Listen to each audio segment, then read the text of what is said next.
তিরমিজি শরীফের হাদিস আবু ঈসা ইবনে মুসা আত-তাবাজ্জাদ আল-বাগদাদি রাহমাতুল্লাহি আলাইহির সিজিস্তানের একজন বিশাল বড় মাপের পণ্ডিত, একজন হাদিস বিশারদ ইমাম তিরমিজি রাহমাতুল্লাহি আলাইহি, যিনি 4.5 লক্ষ হাদিসের হাফেজ।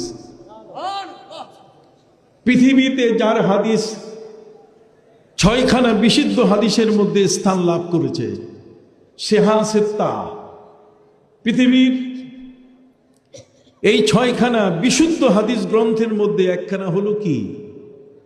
তিরমিজি শরীফ। ইমাম তিরমিজি রহমতুল্লাহি আলাইহি তিনি ইমাম বুখারীর ওস্তাদ ছিলেন। কার ওস্তাদ? আপনি বলতেছেন না, চুপ করে থাকলেন। কার ওস্তাদ? ইমাম বুখারীর যেমন ওস্তাদ, আবার ইমাম বুখারীও তার ওস্তাদ, দুইজনেই পাশাপাশি। ইমাম তিরমিজি রহমতুল্লাহ আলাইহি 4.5 লক্ষ হাদিসের হাফেজ ছিলেন। 4.5 লক্ষ হাদিসের হাফেজ তিনি, তার যে কিতাব এই তিরমিজি, এটা কিন্তু সুনান না।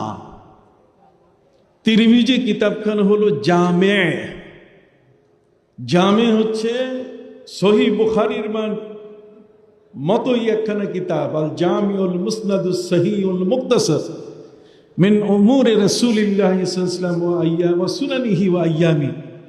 সহিহ বুখারীর যেমন নাম জামে, যেখানে 8টা বিষয় অথবা 6টা বিষয়ের আলোচনা সন্নিবেশিত হয়, ইমাম তিরমিজির এই হাদিস গ্রন্থখানা ঠিক এই মাপের একটি বড় সম্মানীয় একটি গ্রন্থ।